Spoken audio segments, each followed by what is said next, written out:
I'm Derek M. Cook, the producer and host of Monster Kid Radio, the podcast where we celebrate the classic and sometimes not so classic genre cinema of yesteryear. How's everybody doing? I want to welcome you to episode 13 of Monster Kid Radio. And this week, we are covering one more Ray Harryhausen classic. This is week 3 of our Ray Harryhausen tribute series, the final week in our series of covering Ray Harryhausen films. If you want more Ray Harryhausen goodness, head over to the B Movie Cast. Go check those guys out because they've been doing the Ray Harryhausen series as well. Now, on this week's episodes, we're talking about 20 Million Miles to Earth with author Edward J. Russell, so you can look forward to that. I'm excited for it.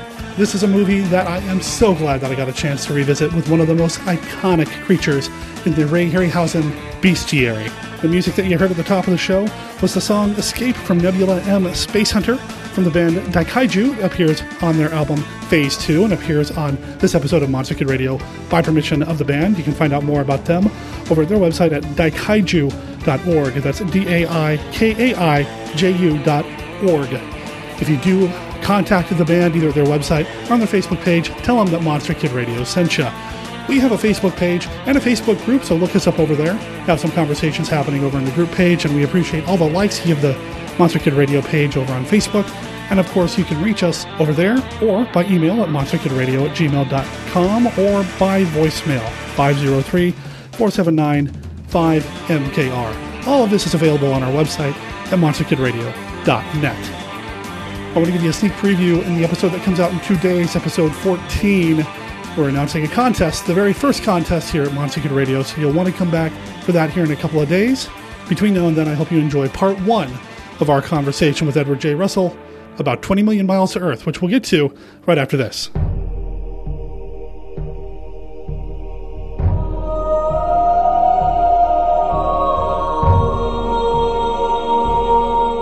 Humanity is hanging by a thread. Society has broken down. The undead have risen and are taking over by tooth and claw. The unlucky few who have survived are coming together throughout the country, but these factions do not trust one another. TheDeadInfested.com. Ward Wilson has managed to secure a small compound and is trying to stabilize his community, but there are others who covet what he has. They crave his power, his food, his ammo, and his security. They're willing to do whatever it takes to possess it. TheDeadInfested.com.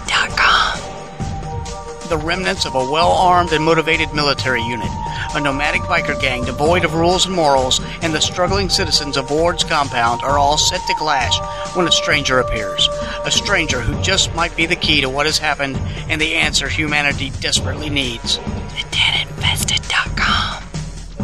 Also available at Amazon.com. Read the first 20% for free at Smashwords.com. Music by Kevin MacLeod.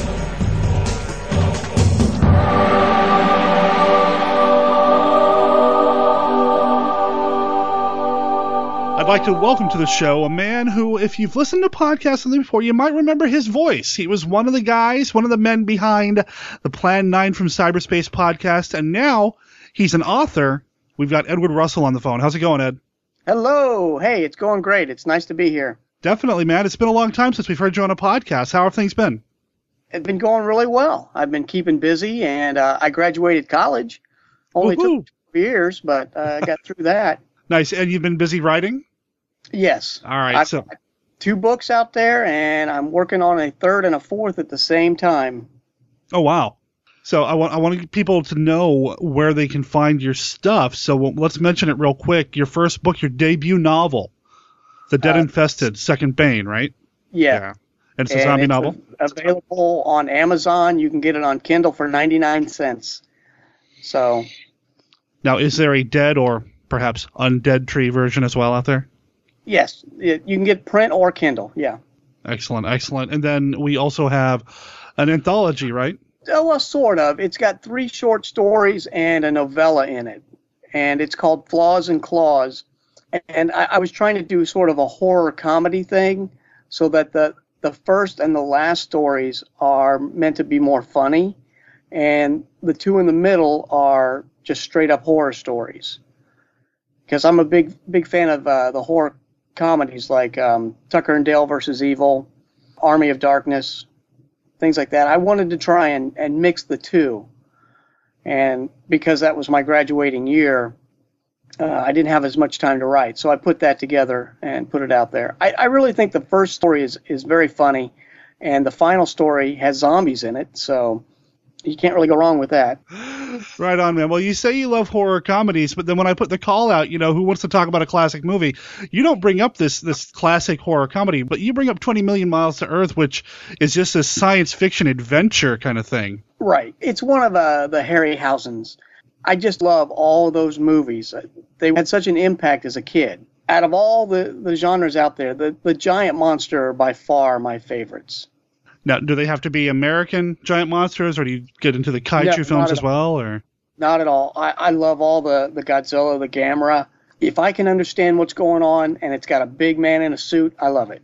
Or even better, if it's the stop motion. I mean, Harryhausen stuff just has that unique look and style that it feels different. It's not real, but it's a fantasy escape. And it's something that I think the CGI doesn't have the same charm.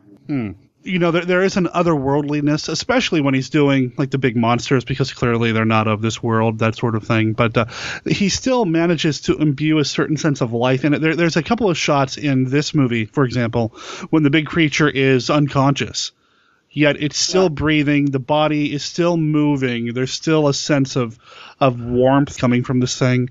And you're right. I think with the CG stuff, when it's done spot on perfect, you can get that. But it's so hard to do that spot on perfect. Yeah. And I think we're kind of jaded now as audience members and movie viewers and TV viewers. We expect to see that kind of thing. So it kind of, I don't know, there's a disconnect for me because we see it so much now for the CG. And I just saw a thing yesterday that I didn't realize how much CG is in everything. Somebody posted a thing on Facebook and shows that you watch that are not sci-fi or horror, just everyday cop shows. For an example, an episode of Monk, you see him and the captain on the street talking about something, and a trolley car goes by. You figure, okay, that's San Francisco, that's normal. Then you see the green screen, and there's nothing there. It's just the two of them talking. I didn't realize that half the cityscape behind him was always CG. It's everywhere now. When I learned things like that, and I've seen that with, like you said, the cop shows, a lot of the procedurals, the CSI styles, there's a lot of it's all enhanced by visual effects in the background, sometimes in the foreground. I always feel robbed when I learn that. I guess I just like the idea that if they're in a big city shooting something, that they go and take over a city block and shoot. Not that they've got something set up with a set or a green screen set up behind them or whatever. I just feel disappointed somehow. Yeah, I agree. Yeah, it's the same thing. And I miss we call it practical effects. I miss the puppets, the Stan Winston stuff. Oh, yeah. Well, and, you mentioned this is one of the Harryhausens. I think when it comes to the stop-motion monsters, Harryhausen was and is one of the best. I mean, I know he wasn't the first. And, we got to give credit to, like, O'Brien from King Kong and things like that. But when it comes to creating these iconic creatures that just have so much life and depth and movement, we got to look at Harryhausen. Well, yeah, and I think the reason we have all these is because he was so into it. If he hadn't been inspired by King Kong, and his whole goal was to make movies with these creatures in them, we wouldn't have these type of movies, all the Sinbads and 20 Million Miles to Earth. That was his thing. And I mean, it's pretty clear that a movie like this was designed to kind of showcase Harryhausen's work. But, it was directed by Nathan Juran. There are some actors and actresses in this we probably want to talk about. The movie came out in 1957.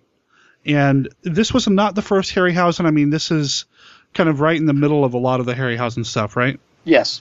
Is this one of your favorite Harryhausens, then? No, I would have to say that the Sinbads are my favorite because, the adventure, there's so many creatures in there. But this one is very different in that the monster is somewhat sympathetic throughout the film. He really doesn't purposely kill anyone toward the very end, and that's sort of a defensive action, really. It's misunderstood, and what sets this film apart for me is no one really ever tries to understand the creature at all. He's just a tool. We can find out from him how to breathe on Venus, And once we figure that out, okay, we don't need him anymore. Shoot him up, boys. Right, exactly. There is I don't know if that's a commentary on what the military was like or what science was like back then or what, but yeah, there's definitely this sense of sympathy that you genuinely feel bad for the guy. And you mentioned, the men in suits in the Godzilla films. Towards the end of this movie, I started feeling like, there is some between what's happening here and at the end of Godzilla. I mean, I know in Godzilla he's destroying everything. He's a big beast of destruction. But when Godzilla dies at the end of the original Godzilla, there's still this sense of, he really couldn't help himself. He just is being what he is, and it's almost kind of sad. And there's this sense of sadness as this creature is being destroyed at the end of this movie as well. It just really kind of hits you like, wow, it's not his fault. Yeah, they go out of their way to show you that this thing really, whether they meant to or not. I mean, there's that one scene with the lamb. The first time I saw this, I was sure, he's going to scoop that thing up and eat it. And no, they just kind of squeal back and forth at each other, and then he walks away. Yeah, there's that, and then it only really gets overly aggressive when it's attacked, and it's attacked by a dog at one point. And, I'm an animal person. I love pets. I feel bad when I see a dog getting hurt or killed in a movie. I mean, I know it's not real, but I still, you get that kind of instant kind of heartstring pulling when you see something bad happen to a domesticated animal. And in a particular case, I felt like the dog started it. Yeah, the dog does what a dog does. It was defending its property. And, the death of the dog, if it definitely died, which I think there might be a little question on that. Right, you do hear it kind of yelp. The way that's shown, that's all in shadow. You don't see him actually harm the dog. You see the dog jump on him, then they fall behind the haystack. And the battle between the two is all done in shadow, stop motion shadow, which I think, I could be wrong, but I think this is the only movie that has that in it. Like a stop motion shadow thing? Yes. I think I've seen that in Clash of the Titans. You see the shadow of the Medusa along the floor at one point. Yeah, you're right. It's not, when you think stop motion, you don't think shadow play. And in this case, because of what we're seeing, it's even worse because you're just seeing the shadows of it. Mm-hmm. And I think you're right. The dog does yelp, and then there's also the creature fights an elephant. And when the elephant, you assume the elephant's going to die or is dead, but the last time you see the elephant, it's actually still breathing as well. And I wonder if that was intentional to keep the kids from crying because the animals died. I don't know if they worried about that back then. I mean, this movie, it lacks so much focus in so many areas, but yet it still holds up and it's entertaining. I mean, there's no real goal of it. With most of the big monster movies, the monster is a problem. It's tearing stuff up. We got to get rid of it. We're defending ourselves. But in this case, we brought it back for a specific reason, and once we get that reason, we have no use for it anymore. I mean, they did their best to put a story around this whole thing, and we don't get into like a lot of in-depth plot analysis, but let's talk briefly about a spaceship comes crashing back to Earth. We don't know if it's alien or not. I mean, it's a sci-fi movie from the 50s, so somebody watching it for the first time might think it's from another planet, but really it's just one of ours. It's an expedition to Venus that's on its way back and crashes into the ocean outside of Sicily, and it's brought back this little creature that will eventually turn into our beast, which I believe is called an Ymir, even though I don't think that name ever comes up in the movie. Right. You're exactly right on that. Yeah, the Ymir, once it's exposed to our environment, for whatever reason, will eventually slowly grow and get out of control and start causing havoc and panic and taking Rome, because the story does take place in Rome, basically. I mean, it's in Sicily and that sort of thing, but mostly it's about the destruction of Rome. Yeah, I think this movie was made because Harryhausen wanted a trip to Rome. he kind of he says that multiple times. I mean, not exactly that, but that he really wanted to always go to Rome. And he and Hopper got to go to Rome. They're the only two that went, and they went to Rome for this movie. And Hopper is our leading man. Yes, the Colonel. Right. It's William Hopper plays Colonel Robert Calder, and he is cut from this leading man, the chiseled features, the blonde hair, cloth. He is clearly our leading man in this movie. And he's the only survivor from the air, the spaceship, maybe because he's the best looking. And, Yep. and he's the one that knows what happens when you go to Venus and what they brought back, and he was in charge of everything. He doesn't get to enjoy his hero's return home, his hero's welcome, though, because the Ymir is out and that sort of thing. We do have a little bit of a relationship between him and Marissa, played by Joan Taylor, who I really like as an actress. I mean, Joan Taylor's come up in Earth vs. the Flying Saucers and a few other things, and I'm actually quite taken by her now. And she is unimaginably thin, isn't she? Some of those early scenes when she's by the trailer, and she's got that old wasp waist. You wonder if the woman ate more than a strawberry every day.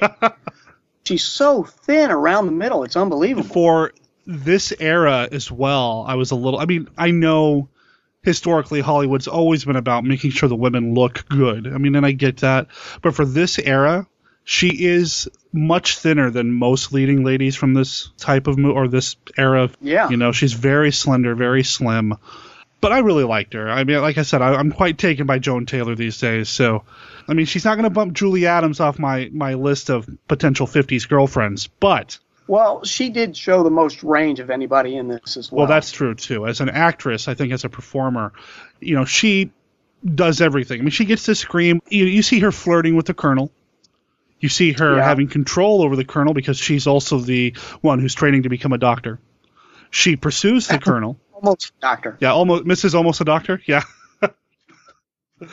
So she does, as a character, she's probably the most well-rounded. You're absolutely right. Maybe that's why I'm so drawn to her in this movie. I want to back up one tiny step. Where the spaceship crashes, it's supposed to be Sicily, and they say it's a little farming village. They name that. Now, it always sounds to me like it's Jedi. Is that what you hear? I don't know if that's what I heard the last time I watched this, but every time I watch it from now on, I'm sure I will. Yeah, it sounds like Jedi to me, and I just wondered if anybody else caught that. I'll have to go back and watch. They don't show the name on the map, but that's what I hear the guy saying. Huh. And the general, he looks like a young Vince McMahon to me for some reason, which I guess works because, there is a big wrestling match at the end of it. We're talking about the major that's in charge. Is that Miss Brown Henry who played that character? Or is that who we're talking about here? Yeah, but he's a general, isn't he? The IMDb lists him as a major, but he's the higher. He's the superior, the man in charge. But yeah, no, I could see that. Maybe a little bit of Vince McMahon in there. Sure, okay, I'll roll with you there. It just cracks me up because the first time we see him, he's looking at this revolving planet thing, and it looks to me that in the middle of that is a ring bell. The bell they ring for wrestling and boxing matches. That's what that thing looks like to me. And maybe that's subliminal, so you know what's coming at the end. Sure. I'm sure that's exactly what they were thinking. Well, that's what I'm going to be thinking now next time I watch it, though, for sure. Definitely. And in this corner, we have... Oh, man. So even though it's set in Rome, it's clearly an American operation here. Although something else happens in this movie that I had forgotten about the last time I had seen it, and then I noticed it this morning when I was watching it again. Even though it's clearly an American operation, they get the American consulate involved and all that. Once the scientists are all involved at this Roman zoo, it's an international effort here. I mean, you've got the Japanese scientists and, you've got all these other people here. And I had forgotten about that. And it felt genuine. It didn't feel like, well, we've got to make sure we've got a Japanese guy and this guy or whatever. It felt like, this was an attempt to realistically portray what the world science community would be doing. It doesn't come off as forced at all. You're right. Mm-hmm.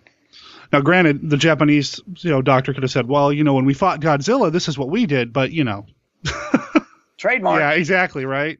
So this was a movie that was put out by Columbia, speaking of which. They're the ones that had the rights to this thing, and I believe they're the ones that did all the Harryhausen films from this era. So Harryhausen had a relationship with them, and, when you think of the classic monster movies of the 50s, I think the first thing you think of are the big bugs. Them, Tarantula, the Deadly Mantis, which also starred William Hopper. You think of those movies, but, as soon as you remember or you bring up Harryhausen, you can't help but think about things like this and Earth versus the Flying Saucers and things like that. So I'm really glad you mentioned bringing this one up because I enjoyed revisiting this. It's been a long time since I had seen it. Well, it kind of stands out.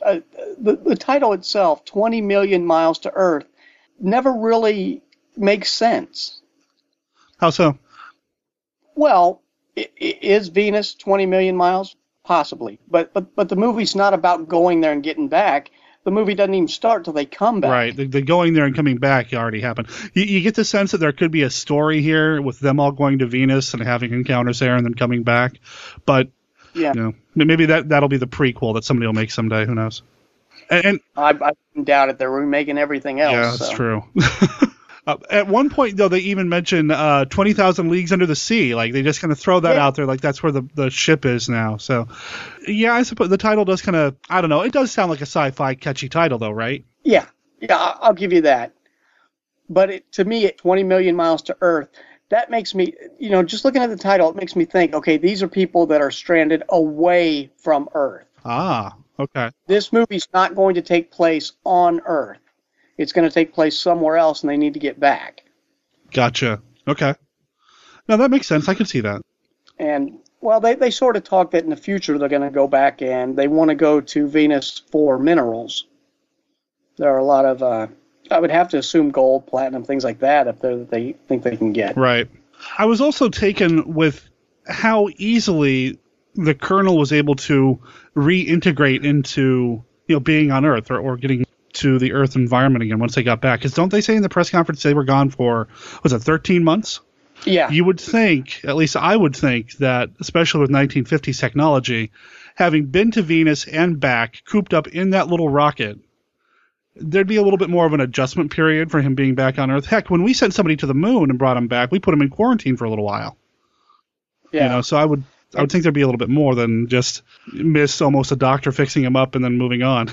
Yeah, and just not a doctor yet. Not quite a doctor. Right.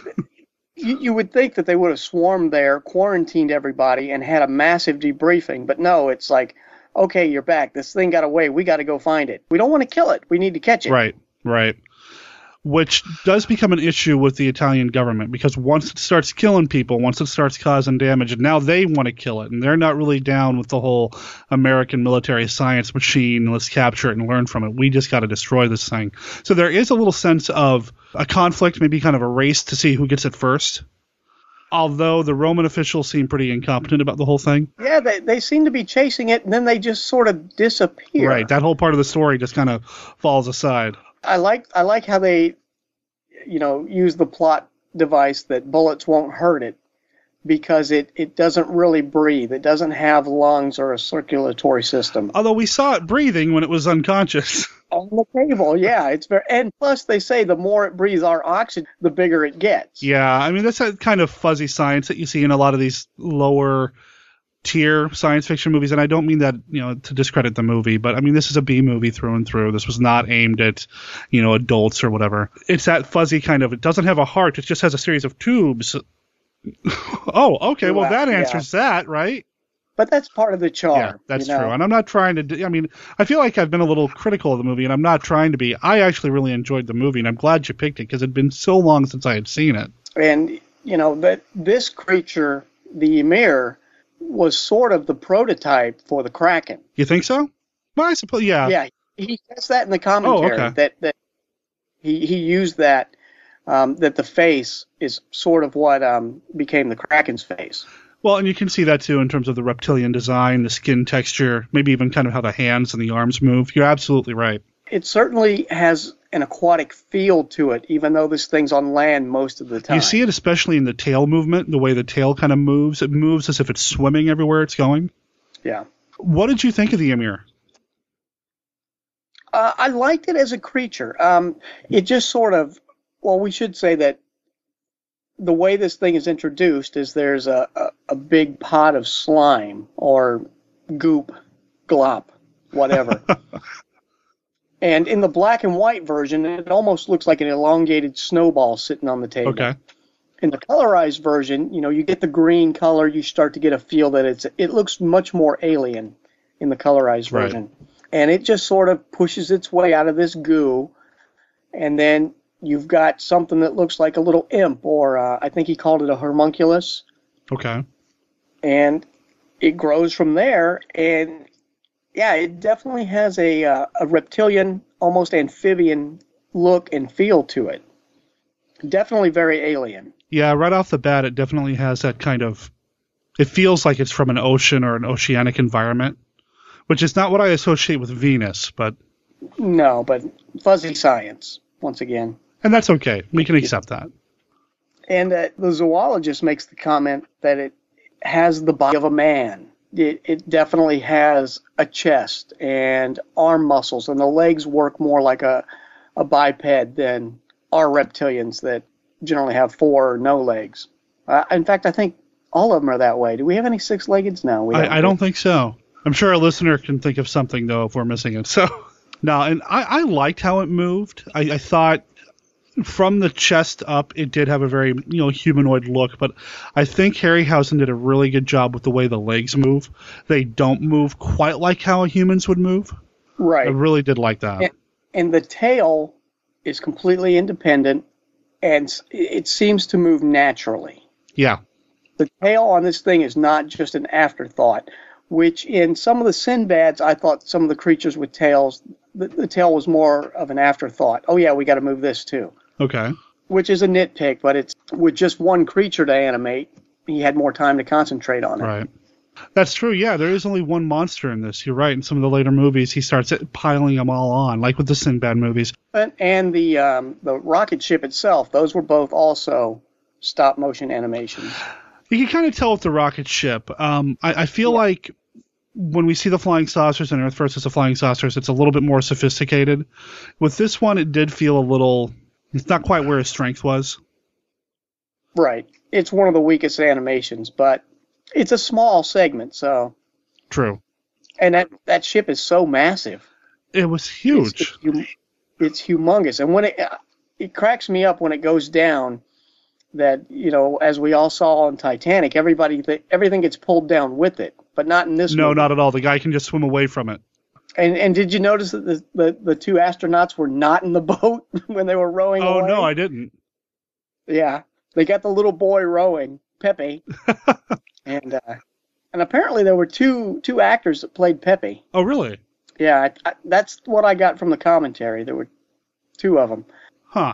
One for the water scenes and one for the interior shots where he's talking with the zoologist when he wants his lira. That's true. Yeah. Yeah, and that's how the thing, the Ymir that's in this suspended glob of snow or gel or whatever the heck it was, makes its way from the military's canister to, freedom and then able to run around. As Pepe finds in the wreckage, he finds the canister that's labeled USAF. And sells it to the zoologist, who apparently, he's being stuff to the zoologist this whole time, a little lira here, a little bit lira there, just for whatever. And I get the impression that, maybe there was this maybe kind of uncle-like relationship. I don't know. Yes. And it was kind of charming, although Pepe knows he probably did something wrong when the military shows up and starts asking questions. But he's still enough of a capitalist that he takes advantage of, $1 million lira? Yeah, as soon as there's money involved, he's like, yep, I know where it's at. I sold it to that guy. Now give me my money. He gets his money. Yeah, he writes him he starts writing him a check. Writes him a check. Yes. Yeah.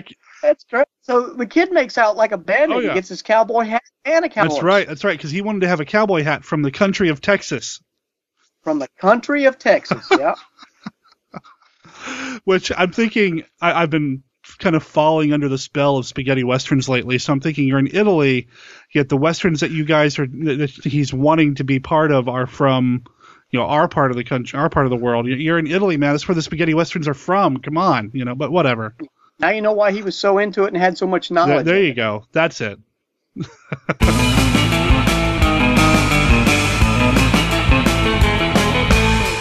Big thanks to Edward J. Russell for joining us here on this week's episodes of Monster Kid Radio. Come back in 2 days for part 2 of that discussion. And remember, we've got that contest coming up. I'm excited to share that with you guys and get you guys involved and give you an opportunity to win a Blu-ray. Monster Kid Radio is a registered service mark of Monster Kid Radio LLC. All original content of Monster Kid Radio by Monster Kid Radio LLC is licensed under a Creative Commons Attribution, Non-Commercial, No Derivations 3.0 Unported license. That does not extend, however, to the song Escape from Nebula M Space Hunter from the album Phase 2 by the band Daikaiju. This song appears by permission of the band. Talk to you in a couple of days.